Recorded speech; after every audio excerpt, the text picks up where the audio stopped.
Welcome to my channel. This is a weekly reading and it is timeless. So it is the week when you find this reading. Trust the process that you find the readings you need in the moment and the messages that you need in the moment. So they are timeless. You can come back. You can just choose from the channel the messages, and they will have something in them that is needed by you right now. So trust the process. And when you listen to this reading, it means that this is your first day, and I will draw cards for the 7 days to come, and I start with the one you are experiencing right now. And we have a choice to do. We have something that is about love. For me, the love is a choice that we have to make about love, and it is a choice that we have to make about our own emotions. And that is beautifully fit together. In the third day, it comes to Five of Swords. That means a little bit of a battle, and it feels like there is something that where you feel defeated, but it's not in it. I don't think it is a real defeat. It feels like it, and it's in your energy right now that you have to make a choice that leads you to a different place of your emotions, that get you out of the place where you feel defeated.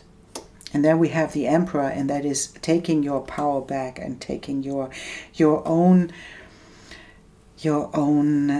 life in your hands, and letting things go. And that's what the Six of Swords for me often contains. It's letting it go. Let the things that cause this pain and this feeling of defeat, let it go. And it's the invitation to connect to your own wisdom, to connect to your own magic that is implemented inside of you. It comes with a magician. The magician has everything he needs to create magic. It's the alchemist. For me, it's the alchemist, and that's about getting in a handle on your own emotions. That's what comes with the moon as well, right? Getting a handle on your own emotions and take your power back that you have in your life to accomplish whatever you want to experience in your life. And it's about emotions. And if you get a handle on your own emotions, then you can create whatever you want to create in your life. That's a beautiful invitation here from the cards to step into the battle that is in your mind right now. It's between the mind and the emotions, and then you realize at one point, because the Emperor is in the center. This Emperor is sitting there, and the light is shining on the Emperor, and it's the Emperor is seeing that his own action, his own creations in his minds are creating the emotions that are not comfortable, that are not in his favor. And so to let this go, and to let maybe the ego die in this moment, because you have to realize that something isn't the way you thought it is, to take a step back, to take your power back, and then to create from this place of I know how to fuel this fire. I know how to create this magic that he does. He has everything he needs to create magic. And there we have the Crown. Yes, and that's about this taking a choice for yourself. The Crown is not a card from the Lenormand. It's an extra card, but it's showing us that there is a choice that wants to be made from this own empowerment, where you say, I am the center of my life. And that's not an egotistical thing. That's not a narcissistic approach. It is putting yourself first is not egotistical. It's necessary. And the complications come from these ideas of your that are created in the moods of the moon, right? This is having not a balanced approach to your emotions, and there comes the complication with it. And the bear is inviting you to take a step back. Just take a step back into the courage that is not fighting. Courage is not fighting. Courage is taking a step back from this place of fight. And then we have the male energy, and it's the emperor is the epitome of divine masculine, right? It doesn't have to be a human that is a male. It just can be a person or someone coming into your world that is a divine masculine energy, right? And to step into this masculine energy for yourself means getting into the place where you can do things. And this is the Six of Swords, and the coffin is a beautiful combination, because it's letting it go, letting this go, and letting the idea of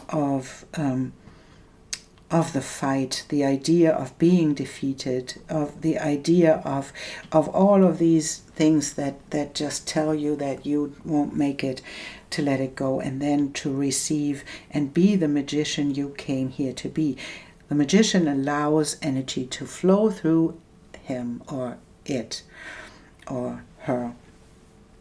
The magician is the person who allows the energy to flow and to create magic with it, right? It's being open to receive.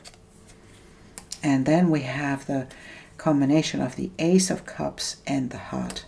And that's a really lovely end of these 7 days, because it is showing us that this is the approach that you want to make, to get into a place of action, to choose yourself above others, to choose to let your ego and the fight go, to let the fight between the mind and the heart go, and to step into receptivity. So that's a doing, stepping into a being, stepping into receptivity, to get this whole thing going, and to create from this place where you are in this place of receiving, and in this place of emotions.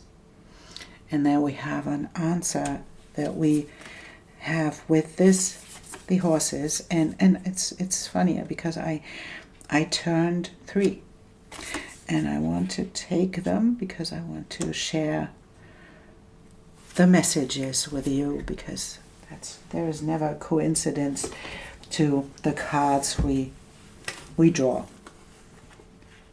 And so we have the 8,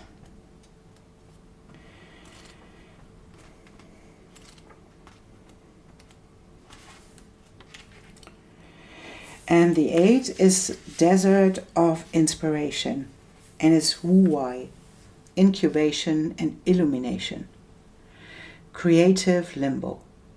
Hot desert winds blow across the sand as an artist and her horse merge with this dark, expansive landscape.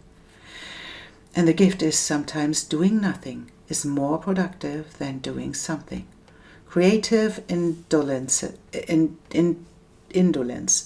leads to innovation.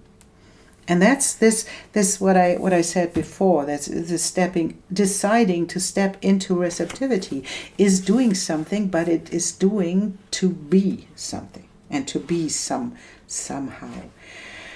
And that's exactly what this desert of inspiration is telling us. Sometimes it's just receiving, it's stepping into this place of creation and allowing life to flow through us, to create magic from this place. And this card came up and turned itself, and that's boundary dance. Negotiation, personal space, holding your ground, anger, frustration, incongruence. 2 horses approach each other, ears pinned slightly and tails swishing, in anticipation. They begin the tenuous dance of respect and connection. And this, maybe you get angry about yourself and about your own moodiness, or about the choices you have to make in the other days. Maybe you have to decide not to step into a fight. And maybe there is something coming up that you want to step into the fight, and you decide not to. You step into the power to let it go, and to let your ego go, and step into receptivity instead. So there can be something coming your way with a bear person, a person that is older than you, and it's maybe it's a male figure, right? And to step out of the way and to say, no, I don't want to fight. I don't, because it's my choice. It's your choice to fight or not to fight. And you have to and this can be really a beautiful experience, because you allow yourself your own your own way of dealing with frustration and anger to merge into something else. And this card, the boundary dance, says, when anger shows up, it signals that someone has invaded your physical or psychological space, perhaps unconsciously, perhaps with the intention to control or take advantage of you. Either way, the surge of energy that accompanies this emotion helps you stand your ground when someone pushes your boundaries. And that doesn't mean fighting. It just allow to set you allow yourself to set boundaries and then step away. Don't fall into the trap of being invited to fight. Some people are this way. They will trigger you until you fight, because they want to fight, because there's something that they cannot communicate. So they will trigger you so that you do their work, but you don't, because you know your way through this, and you know how to step into your own power and how to get into the place of creating from receptivity. And the 38 is Rasa dance, authenticity in action, co-creation, and the music of connection.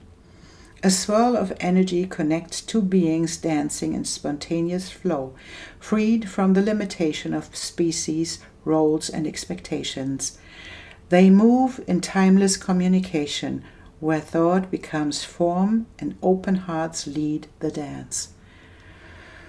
And here's where you put all the pieces together, where new concepts and conventional methods fuse and expand, creating unexpected possibilities. Authenticity in action draws on responsiveness, assertiveness, discernment, physical collection, and mental and emotional agility, fluidity of consciousness, imagination, nonverbal communication, subtle body awareness, intuition, consensual leadership, and the paradox between boundaries and oneness. And for this is an amazing week to experience your own reactiveness and your own ability to step into the fight, but to the realization that there is only losers in fights. In swords fights, there are just losers. There is no winner in there. And to step back from this and to take another choice, and the choice is about your own kingdom, your own being the queen, being the king in this moment, and to step out of your emotions that triggers you so much, to step into your own power, the power of doing, the power of divine masculine, and letting your ego die. Letting your ego die is stepping away from taking action to fight someone, and then get into the place of receptivity. And in this place of receptivity, you can step into the heart and into the place where you create from this heart space and get in the dance with life. Beautiful week. Challenging week, but a beautiful week too, because you can see that this choice has to be made, and this is an experience that you will really, really enjoy in the end. So thank you so much for being here, and for liking and subscribing, and for helping the channel to grow. And I really appreciate you being here. And so thank you, and I see you soon.